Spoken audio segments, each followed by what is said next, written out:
राधे राधे दोस्तों, स्वागत है आप सभी का मेरे आज के व्लॉग में। और आज के व्लॉग की शुरुआत कर रही हूँ मैं दिन के 11 बजे से, क्योंकि आज सुबह से थोड़ा काम हो रहे थे और फिर बारी आ गई थी क्यारी बाड़ी में जाके जो भी हरा भरा हो रहा था खाने लायक उसे ले जाने की।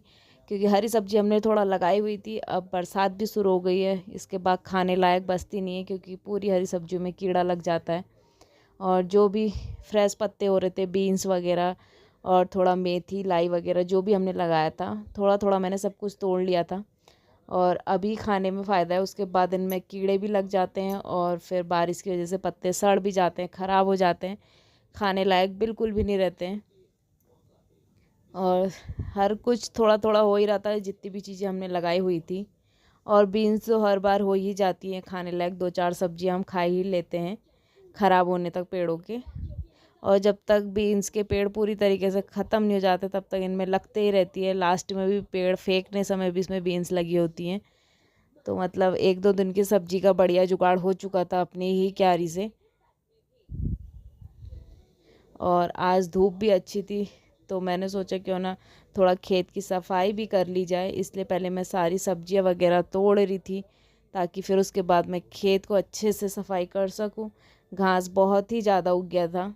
और देख सकते हैं आप, हमने राजमा वाजमा सब चीज़ के पेड़ लगा रखे हैं, मतलब बेलें लगा रखी हैं और सब बड़ी भी हो गई हैं। और पुराना फल अभी पेड़ों में बचा हुआ है और नया फल भी आ रहा है, फूल भी आ चुका है और फल भी आ चुके हैं। और मैंने सब्जियां तोड़ ली थी अपनी क्यारी से। और फिर बारी थी खेत की गुड़ाई करने की, क्योंकि थोड़ा मैंने लगा रखे थे भुट्टे। और भुट्टों के पेड़ों को एकदम से बारिश लगती है तो पेड़ पलट जाते हैं, टूट जाते हैं आधे से ही, इसलिए मैंने उन्हें गुड़ाई करके अच्छे से उन पे उगेर भर दिया था मिट्टी का, ताकि पेड़ ज़्यादा बारिश हो तो भी ना गिरे। और जितना घास फूस हो रखा था वो सब मैंने हटा दिया था, क्योंकि दोनों में से एक ही चीज़ हो सकती है, तो मक्का या फिर घास फूस। तो मैंने सब सफाई करके मक्का के पेड़ों को अच्छे से उगेर भर के खड़ा कर दिया था, ताकि कितनी बारिश तूफान आ जाए पेड़ नहीं टूटे। और धूप भी अच्छी थी तो पेड़ क्यारी को वो गोड़ने में भी आसानी रही।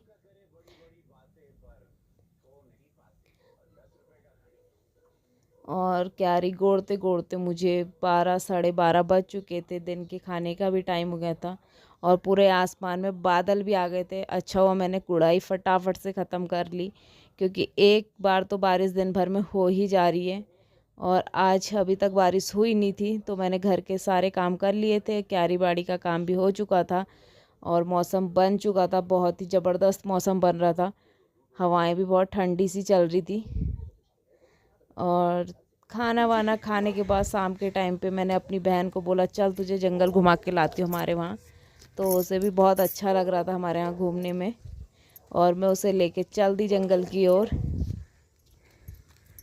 थक गई, इतने में ही थक गई। तेरे को भी तो लग गई। मुझे नहीं लगती थकान, चलते रहो। नहीं आगे आगे से अच्छा लगता है, यहाँ पर थोड़ा चढ़ाई है ना इसलिए।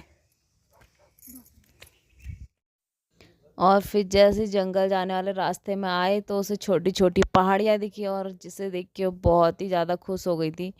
जैसे कि हरियाली में मोर नाचने लगता है, वो उसी तरीके से खुश हो गई थी। क्योंकि ये लोग रहते हैं प्लेन साइड को, तो इनको इतनी पहाड़ी वहाड़ी देखने को मिलती नहीं है। और आजकल ये आई हुई है पहाड़ी इलाकों में तो इसे बहुत ज़्यादा अच्छा लग रहा है, क्योंकि यहाँ का मौसम भी ठंडा है और नज़ारे भी बहुत ही खूबसूरत हैं, जो प्लेन्स के लोग आसानी से नहीं देख पाते, इसलिए उसे पहाड़ों में ये सब देखने में बहुत अच्छा लग रहा था। और वो बार बार बोल भी रही थी कि कितनी अच्छी जगह है, कितनी सुंदर छोटी छोटी पहाड़ियाँ हैं, और उसे बहुत अच्छा लग रहा था। पर वो अभी छोटी बच्ची है तो थक गई थी, और थोड़ी देर मैंने बोला रेस्ट कर ले, उसके बाद फिर से हम आगे बढ़ेंगे, ताकि तू और भी अच्छी चीज़ें देख सकें, और भी अच्छी पहाड़ियाँ, तुझे सारे नज़ारे दिखाऊंगी। लेकिन अभी उसे थकान लग गई थी और रेस्ट कर रही थी। और रेस्ट करने के बाद मैंने बोला चल फिर से दिखाती हूँ तुझे आगे के नज़ारे, तो वो चल दी मेरे साथ।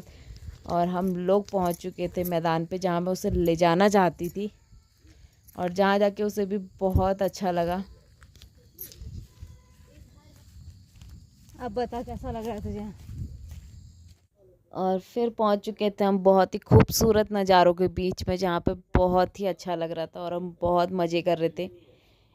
और बहुत टाइम बाद घूमने के लिए आए थे, अकेले आने का भी मन नहीं करता। और आजकल मेरी बहन आई हुई थी तो उसे घुमाने के चक्कर में खुद भी घूम ले रही थी। और फिर हम आने लगे घर को, तो हमें सामने पे दिखाई दिए खुर्रड़ काकड़ बोलते हैं जिसे।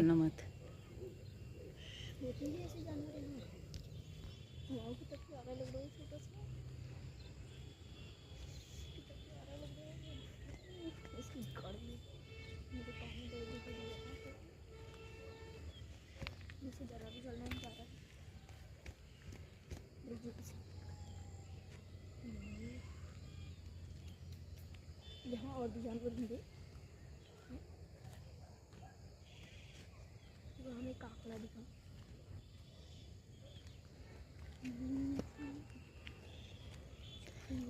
क्या देखा आपने? हमने देखा काकड़ा। काकड़ा काकड़ा का बच्चा। कहाँ को जाना है? मेरे पाँव में दर्द हो रहा है। ये हैं देसी लोग, तू है ये देसी, काकड़ को तू है काकड़ा देसी। बोलते हैं। काकड़ दिखाया तो कह रही काकड़ा देखा मैंने। क्या देखा दियो आपने? काकड़ा? मैंने काकड़ देखा। उसका छोटा बच्चा और उसकी मम्मी देखो तुम्हें देख रही है। हमें देख लिया। अरे आज छोटा बच्चा कितना क्यूट लग रहा है। कहाँ से जाना है? कहाँ से जाना है? कर ले फोटो खींची तो रहेगी इधर से। उतर।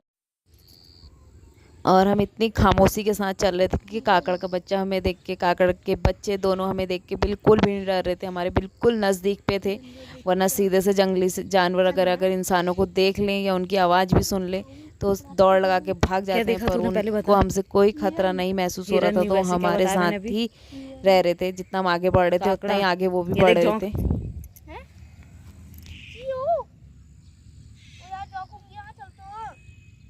ला थोड़ा पैर में लगा दूं तेरे। नहीं यार, होती खून निकाल देगी। जौ के। और पूरा जंगल घूम के भभरीते हुए फाइनली हम घर पे पहुंच चुके थे, घर के रास्ते पे। और इसी के साथ व्लॉग को एंड करती हूँ। मिलेंगे नेक्स्ट व्लॉग में।